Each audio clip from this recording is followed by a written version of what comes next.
وانوارهم وعلومهم نباتهم وزيادهم وكراماتهم في الدين والدنيا والآخرة. الفاتحة.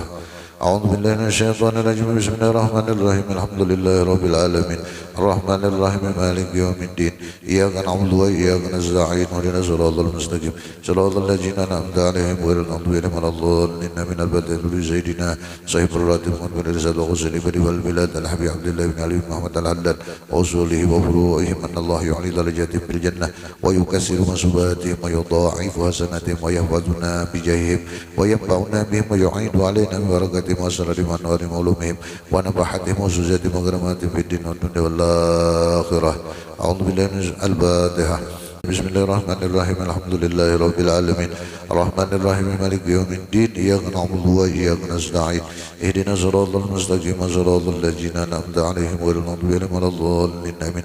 البتة الركابة عباد الله الصالحين والدينا ومشايخنا في الدين والحقوق علينا وأموات أهل هذه البلدة من أهل لا إله إلا الله أجمعين وإلى أرواح أموات المؤمنين والمؤمنات والمسلمين والمسلمات إلى يوم الدين. وخصوصا مؤلف هذا الكتاب عبد الحميد محمد بن محمد الغزالي وأصوله وفروعهم ثم إلى شيخنا ومربي روحنا العليم العلامة حاجي محمد زين بن عبد الغني سمبل البنجاري وأصوله وفروعهم يعلي درجاتهم في الجنة وينفعنا بأسرارهم وأنوارهم وعلومهم ونفحاتهم وزوجاتهم وكراماتهم في الدين والدنيا والآخرة. وأن الله يجعلنا يرزقهم ويرزقنا محبتهم وتوبنا على ملتهم وأن الله يحفظنا وذريتنا والمسلمين بجاه من الأبد والأهد والأجد والمكروهات على هذه النية ولكنة صالحة. الفاتحة.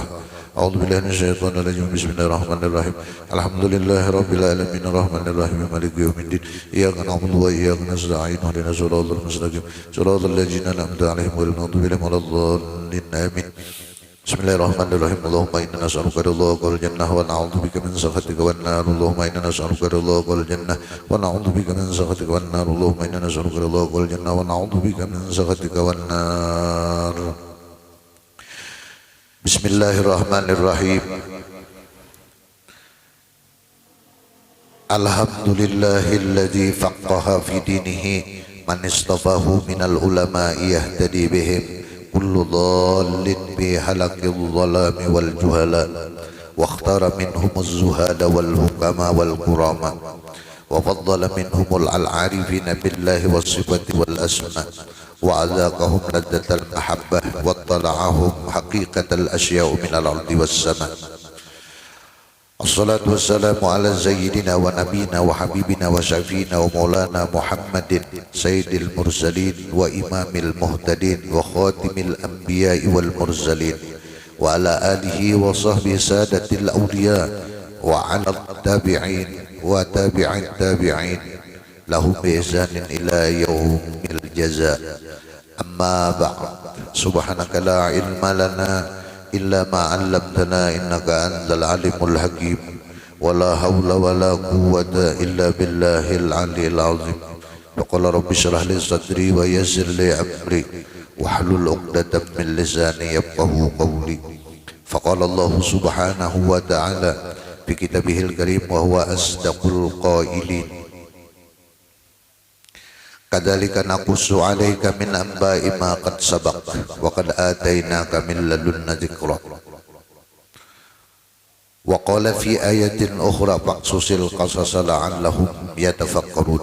وقال النبي صلى الله عليه وآله وسلم إن ذكر الأولياء تنزل الرحمة أو كما قال الرسول صلى الله عليه وآله وسلم.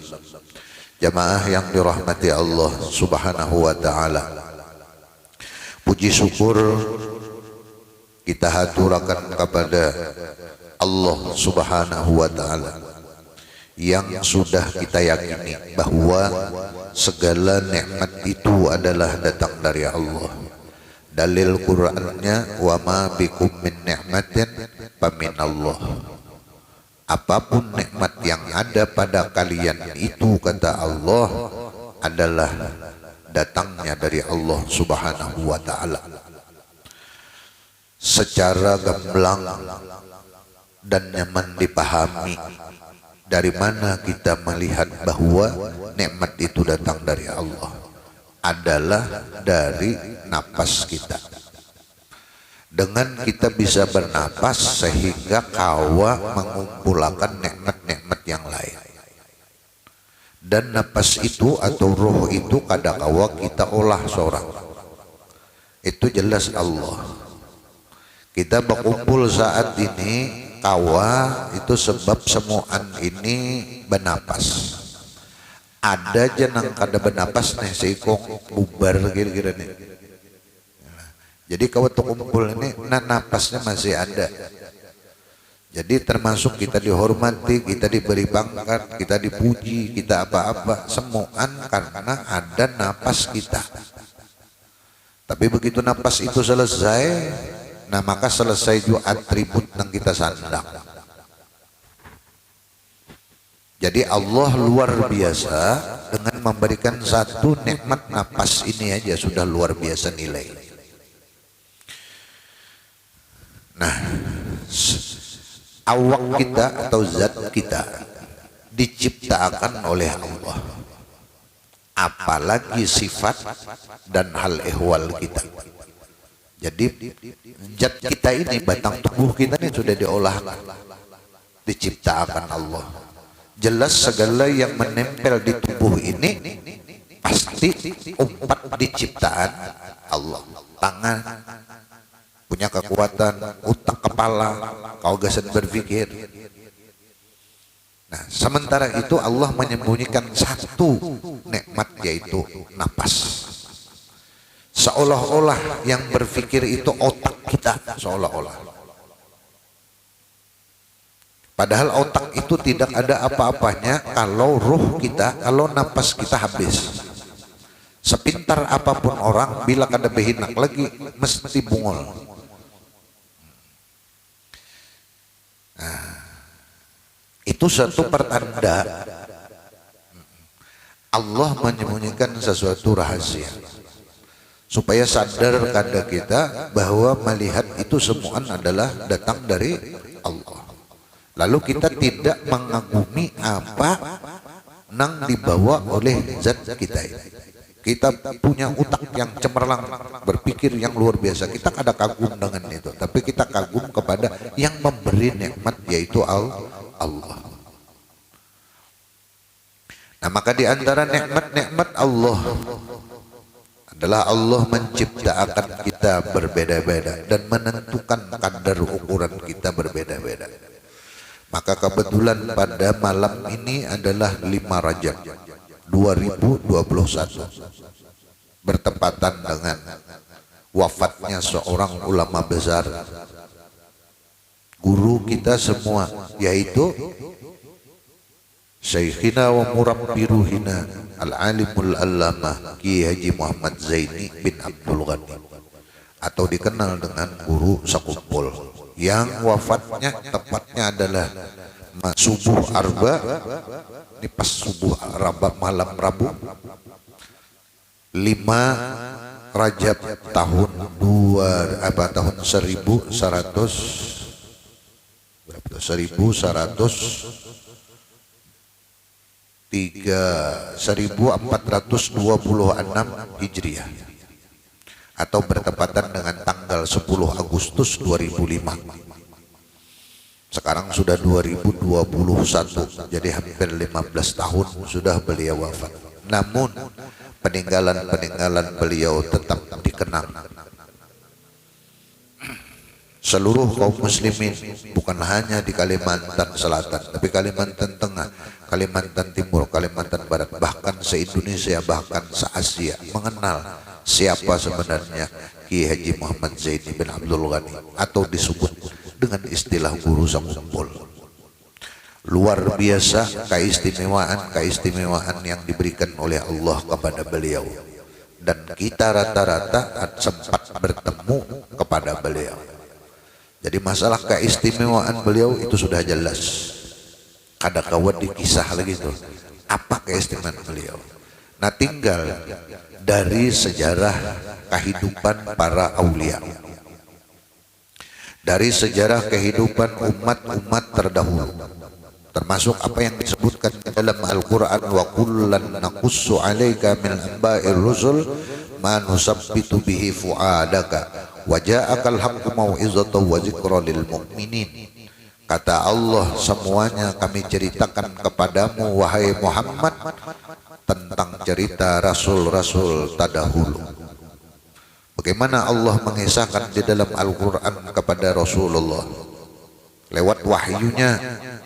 Bahkan di dalam Al-Quran sampai dijadikan surah Ibrahim, surah Yusuf, surah Hud. Bukan hanya cerita para nabi dan rasul, tapi juga cerita orang-orang soleh. Di antaranya adalah Luqmanul Hakim dalam Al-Quran. Bahkan dinamakan satu surah Luqman. Itu menunjukkan pentingnya kisah itu. Dan rata-rata kita manusia itu katuju lawan kisah. Aja pasti katuju lawan kisah. Sama-sama menonton sepak bola, bulik tuh, iya berkisah ulang pada duaan, padahal sama aja melihat. Sudah mestinya kan udah ceritakan lagi, sama aja melihat. Oleh karena itu Allah juga, karena sudah tabiat manusia mungkin diciptakan Allah begitu, lalu Allah buat dalam Al-Quran itu cerita. Itulah yang disebut dengan manakib bahasa agamanya. Jadi kalau apa manakib? Ya cerita. Tapi yang dimaksud manakib dalam agama adalah cerita orang-orang yang soleh, orang-orang yang baik-baik. Kalau penjahat terus diolah manakibnya. Nah, jadi kalau orang menyebutkan bahwa membaca manakib itu kada boleh, Quran itu kok isinya banyak cerita. Maka menuruti Allah, ya berarti kita harus mengisahkan juga kepada generasi kita yang akan datang. Untuk apa? Untuk diambil pelajaran.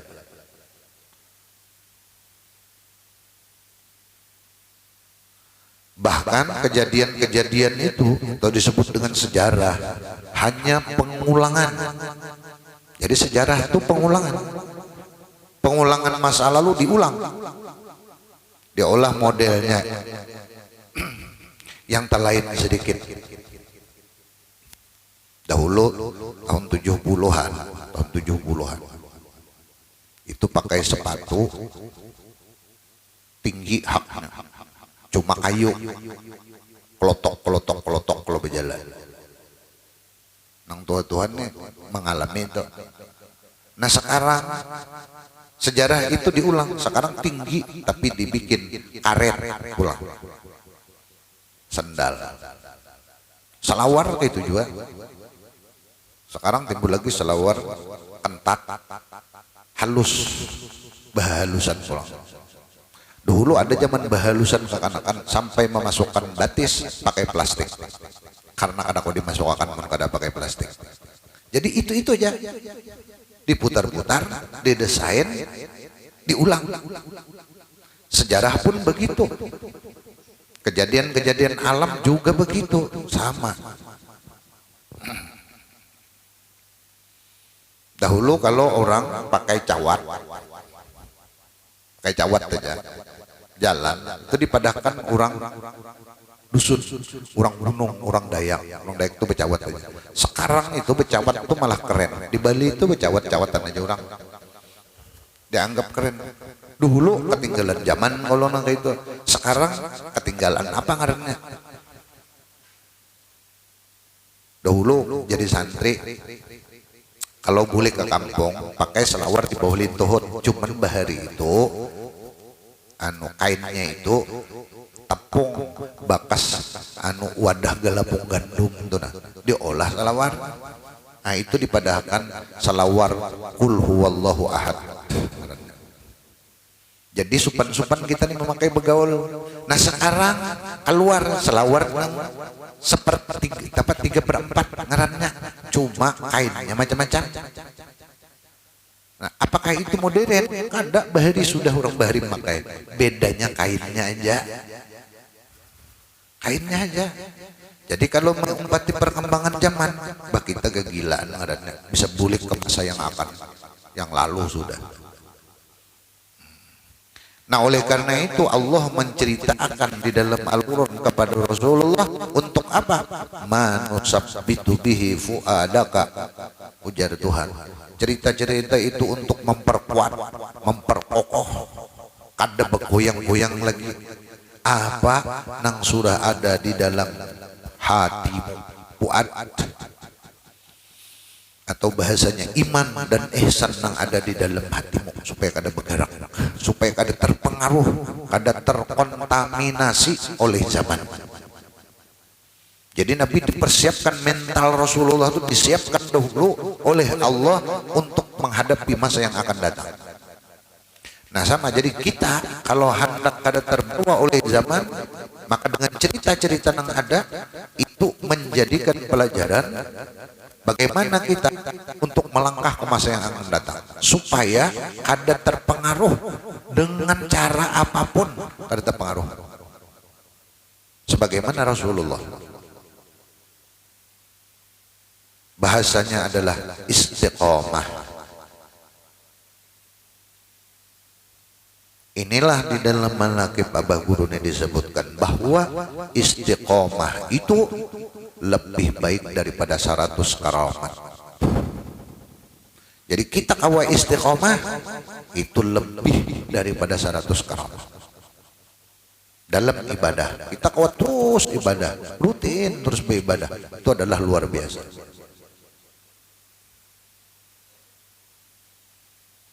Nah ini yang disebutkan di dalam tafsir nang Paksusil Qasas la'allahum yatafakkarun, surah Al-A'raf. Ceritakan Muhammad akan kisah-kisah itu agar mereka mau berfikir. Jadi inti dari cerita supaya kita mau berfikir untuk mengatur langkah ke depan.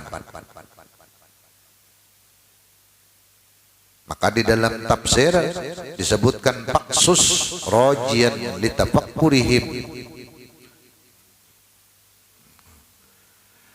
annallaha la yuridu an yu'allimana tarikhan lakinnahu yu'allimana kaifa na'khudhu al-ibrata minat tarikh. Itu disebutkan di dalam tafsir Sya'rawi. Allah menghendaki dengan cerita-cerita tersebut mengajarkan kepada kita, tidak sekedar mengajarkan sejarah, akan tetapi Allah memberikan pelajaran bagaimana kita mengambil pelajaran dari sejarah itu. Jadi ambil pelajaran. Jadi apapun ini sejarah, sejarah kehidupan, sejarah politik, sejarah macam-macam dalam kehidupan kita jadikan itu pelajaran untuk melangkah ke masa yang akan datang. Supaya kita dalam apa ngaranna istilah sekarang kada stagnan yang ngaranna Antoni tahunya stagnan, ada perubahan, kada itu aja bahasanya. Mendibunguli cukup sekali aja, jangan sampai 2 kali dibunguli. Bila dibunguli itu sampai 2 kali dasar bungol berarti itu fungsi sejarah. Nah Rasulullah dengan sejarah itu sehingga mempunyai kekuatan yang luar biasa. Nah kepribadian Rasulullah ini dituruti oleh para aulia, termasuk diantaranya adalah almarhum guru kita sebelatan, yaitu Kiai Haji Muhammad Zaini bin Abdul Ghani Sakumpul. Dengan kekuatan ilmu sidin, dengan sidin berguru kepada memang orang nang alim-alim, sehingga beliau mempunyai kepribadian yang luar biasa. Keistiqomahan beliau sulit untuk ditandingi. Di antara keistiqomahan beliau adalah selalu hadir di dalam majelis ilmu walaupun dalam keadaan sakit. Kita bisa bayangkan selama 3 tahun atau mungkin lebih beliau itu cuci darah 2 kali seminggu. 2 kali seminggu. Jadi kalau minggu cuci darah pagi jam 8, orang cuci darah itu 8 jam, karena boleh bergerak-gerak. Habis cuci darah kalau jam 9, 10, 11, 12, 1, 2, 3, 4 boleh langsung mengajar. Bukan main uyuhnya cuci darah itu. Nah sekarang kita ambil pelajaran bagaimana dengan kita. kita ini uyuh datang mau unjun loh, bisa kada jadi hadir. Padahal ini dunia badatan dihaga nih. Sidin ini sakit. Rabu cuci darah pulang. 2 kali seminggu. Malah apa Kamis cuci darah. Sore Kamis mengajar langsung mimpin burdah lawan Dalailul Khairat. Bukan main itu. Kada sadadikitan, kada sauyuhan. Kalau hendak merasa, coba cuci darah. Mana neng ininya habis. Bukan sedikit biaya cuci darah. Ayo. Bahkan nang sering sidin minta kepada jamaah, jadi sidin doakan aku mudahan mati di dalam keadaan menuntut ilmu. Ayo. Bahasanya sih kada begaduh penyakit itu mati tapi untungnya sambil belajar dan sambil mengajar, berarti bisa lillah. Itu daripada mati mudar di atas tilam, baik mati dalam menuntut ilmu nyata di jalan Allah.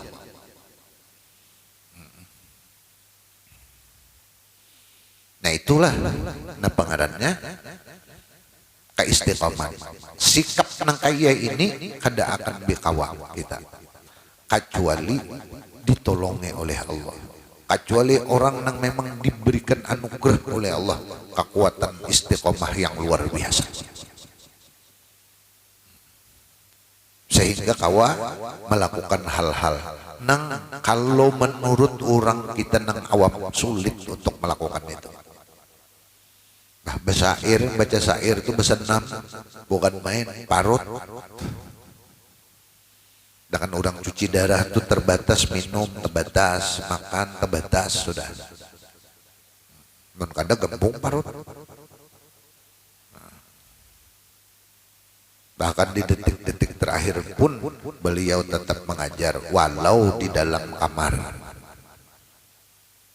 Artinya karena kalau gitu kamu salah di dalam kamar sih,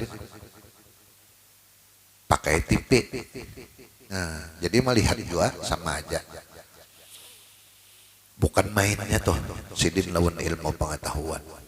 Maka ujar sidin, seapapun kita uyuhnya, susahnya hidup, jangan ditinggalkan majelis ilmu. Jangan ditinggalkan. Itu diantara wasiat sidin nang rancak sidin ulang-ulang. Nah ini sebuah cerita, jadi nang kita ambil apanya?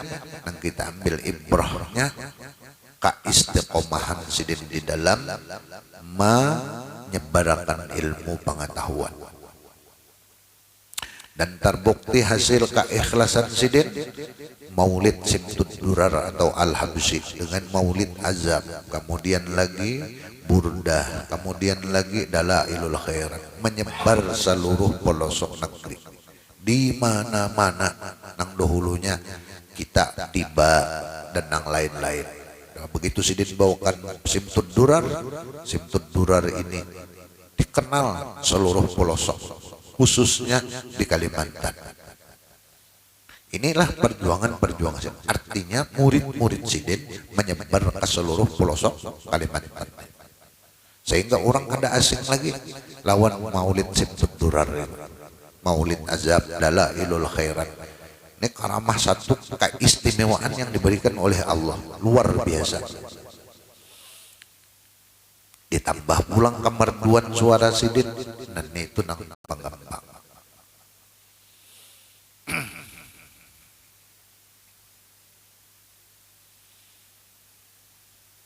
Maka di antara guru-guru sidin sejak kanak-kanak sidin sudah belajar, sebelum umur 7 tahun sidin sudah belajar Al-Quran. Di antara guru sidin adalah yaitu tanpa sayangan, itu yang pemulaan melajari sidin tentang Al-Quran. Di samping abah sidin seorang yang melajari yaitu Al-Alim Al-Allamah Asy-Syaikh Abdul Ghani, dilajari tentang ilmu fikih di rumah karena abah sidin juga alim. Nah itu Lalu umur 7 tahun masuk di Darussalam tingkat ibtidai atau tahbiri. Di antara guru Sidin Muhammad Zaini Umar, guru Sidin lagi Abdul Muiz.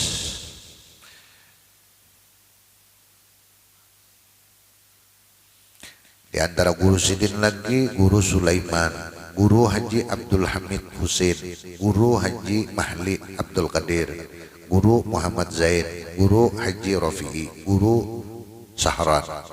Kemudian di tingkat sanawi di Darussalam dahulu hanya sampai sanawiyah, kada ada aliyahnya lagi. Guru Haji Husin Dahlan, guru Haji Salman Yusuf, Al-Alimul Fadil Haji Sa'alani Arif, Al-Alimul Fadil Haji Husin Qadri, Al-Alimul Fadil Haji Salim Ma'ruf, Al-Alimul Fadil Haji Saman Mulia, Al-Alimul Fadil Haji Saman Abdul Jalil. Di antara guru-guru Sidin di bidang tajwid, Al-Alimul Fadil Haji Sa'rani Arif, Al-Alimul Fadil Al-Qari Al-Hafiz Haji Nasrul Tahir, Al-Alimul Fadil Haji Aini Kandangan. Guru Sidin di bidang tajwid. Untuk apa? Supaya ibadah tadi bujur. Nah itu nang malam Sabtu tadi. Kayak apa ibadah itu bujur? Ya harus ada ilmunya. Ilmunya. Baca Yasin ibadah. Benarkah sudah bacaan Yasin kita? Nah itu yang jadi masalahnya. Nah maka di antara kebiasaan orang-orang alim bahari nang pemulaan itu adalah Quran dan tajwid itu mulai kekanakan sudah ditanamakan bacaan kayak apa nang bujur, makhraj hurufnya, panjang handapnya, cara batahannya, wakaf semalam, dan nangka itu nang dilajari behiman. Lihat di dalam manaqib Syekh Saman Al-Madani radhiyallahu anhu. Juga begitu, Ibu Sidin pemulaan mengajari Syekh Saman di antara kepada guru yang melajari tentang Al-Qur'an sampai hafal. Nah gurunya kada alang-alang, kada nang keguruan atau kada dasar guru bujur. Makanya guru Nasrul Tahir di samping qori, arti qori itu lawan lagu-lagunya, lawan kiraat-kiraatnya, lawan suara-suaranya, hafiz pulang, hafal pulang Al-Qur'anan itu. Dasar bujur yang luar biasa. Kemudian Al-Alimul Fadil Haji Aini Kandangan itu terkenal di Kandangan itu. Lagunya, makhraj hurufnya, dan yang lain-lainnya. Jadi kada sekedar bisa mengaji, dasar alim bujur tentang Quran itu.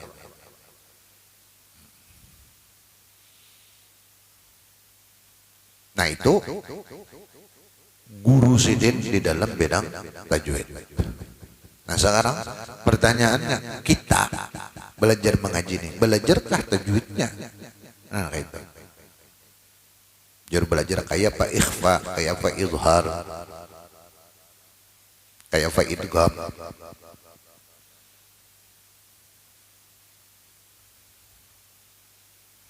Belum lagi nang kiraat sabahnya. Kalau menurut Imam Hafaz kayak apa? Belum. Menjadi banyak Quran aja toh. Itu.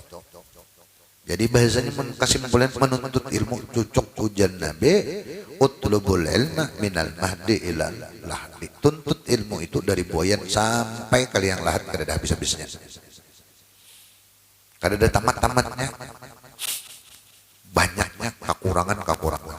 Bahkan diumpamakan menuntut ilmu itu seperti minum air laut. Makin dituntut, makin haus. Jadi bang, kalau ada yang menuntut ilmu tamat, lalu ampe, nah ini perlu dipertanyakan di mana jalurnya. Wong Nabi aja menyuruh utlubul ilma minal mahdi ilal lahdi. Amun nuntut ilmu langsung tamat, ibadahnya tamat juga, sembahyangnya tamat, puasanya tamat, serabat tamat ini ngarannya. Berarti Sidin ini baisi perguruan tinggi Sorongan. Sidin rektornya tukang wisuda. Bang bisa tamat, sembahyang tamat. Orang kan ada tamat-tamatnya. Berarti inya merasa cukup. Bila merasa cukup berarti ujung. Bah merasa cukup. Sedang orang nang alim-alim kada merasa cukup. Kita merasa cukup berarti berlawanan. Lihat di kisah-kisah nabi-nabi yang terdahulu, kisah para aulia, bagaimana ketika beliau menuntut ilmu.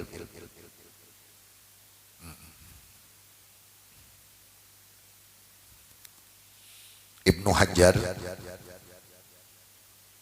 itu 30 tahun nuntut ilmu, jaga bahasa kita di ibtidaiyah aja ada sing naik-naikan 30 tahun.